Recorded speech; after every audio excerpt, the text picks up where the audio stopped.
आज आपण बोलणार आहोत स्वामी विवेकानंदांबद्दल. एक असे महान विचारवंत ज्यांनी आपल्याला यशाचा मार्ग दाखवला. आणि विशेष म्हणजे तो मार्ग आजही तितकाच प्रभावी आणि महत्वाचा आहे.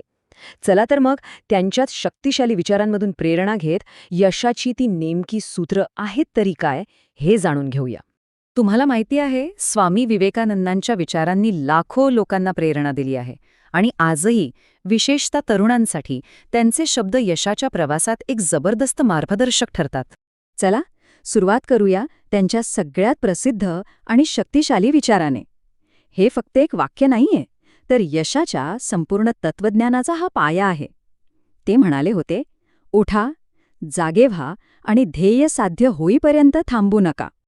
पण या वाक्याचा अर्थ फक्त प्रेरणा देण्यापुरता नाहीये. नाही, यातच दडलंय यशाचं पहिलं आणि सगळ्यात महत्वाचं सूत्र. ते म्हणजे आपलं ध्येय आणि त्यासाठी लागणारे न थांबणारे प्रयत्न. खरं तर ह्या एकाच वाक्यात यशाचं सगळं रहस्य दडलंय. बघा, आयुष्यात काहीही मोठं मिळवायचं असेल तर आपल्या ध्येयाकडे सतत न डगमगता प्रयत्न करत राहणं किती गरजेचं आहे हेच ते सांगतात. जोपर्यंत आपलं ध्येय पूर्ण होत नाही तोपर्यंत थांबायचं नाही. हीच तर यशाची खरी गुरुकिल्ली आहे. पण थांबा, फक्त ध्येय ठरवून आणि कष्ट करून यश मिळत नाही. त्यासाठी आतून एक मजबूत पाया लागतो. आणि तो पाया म्हणजे स्वतःवरचा विश्वास. आत्मविश्वास म्हणजे नक्की काय? सोप्या भाषेत सांगायचं तर ही एक पक्की खात्री आहे की आपल्यासमोर कोणतंही आव्हान येवो किंवा कोणतंही ध्येय असो, ते पूर्ण करण्याची ताकद आपल्यामध्ये आहेच. ह्याच पायावर यशाची इमारत उभी राहते. विवेकानंदांचा संदेश अगदी सरळ आणि स्पष्ट आहे. यशासाठी सगळ्यात पहिली आणि महत्वाची अट म्हणजे तुम्ही स्वतःवर विश्वास ठेवा. याचाच अर्थ असा की जी व्यक्ती स्वतःवर विश्वास ठेवते ना, ती जगातल्या कोणत्याही संकटावर मात करू शकते. आत्मविश्वास ही एक अशी चावी आहे जी अडचणींवर मात करण्याची आपली आतली शक्ती अनलॉक करते. आता स्वतःवर विश्वास ठेवण्याची सुरुवात होते कुठून? तर ती होते आपल्या विचारांपासून. कारण आपले विचारच आपलं आयुष्य घडवतात. हीच आहे विवेकानंदांनी सांगितलेली विचारांची शक्ती. विवेकानंदांचं हे वाक्य किती खोल आहे बघा. आपण जे विचार करतो तेच आपण बनतो. म्हणजे आपले विचारच आपलं व्यक्तिमत्व आणि आपलं भविष्य ठरवतात. इथे फरक अगदी स्पष्ट दिसतोय. पॉझिटिव्ह विचार जिथे आपलं भविष्य घडवतात, एक सकारात्मक आयुष्य तयार करतात, तिथेच नेगेटिव्ह विचार आपल्याच मार्गात अडथळे आणतात आणि आपली क्षमता कमी करतात. आता निवड आपल्या हातात आहे. बरं, एकदा का आपली मानसिकता सकारात्मक झाली की पुढची पायरी येते. ती म्हणजे आपलं पूर्ण लक्ष एकाच गोष्टीवर केंद्रित करण्याची.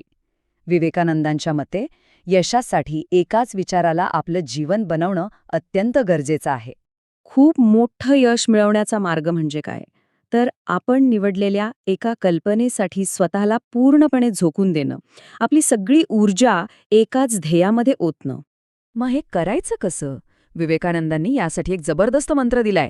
एक विचार घ्या, त्या एका विचाराला आपले जीवन बनवा. एका कल्पनेला आपलं जीवन बनवण्याचा अर्थ काय होतो? म्हणजे सतत फक्त त्याचाच विचार करणं, त्याचंच स्वप्न बघणं, त्या कल्पनेवरच जगणं आणि आपल्या शरीराचा प्रत्येक कण त्या कल्पनेनं भरून टाकणं. जेव्हा हे घडतं तेव्हाच काहीतरी एक्स्ट्रॉर्डिनरी म्हणजे असाधारण परिणाम दिसतात.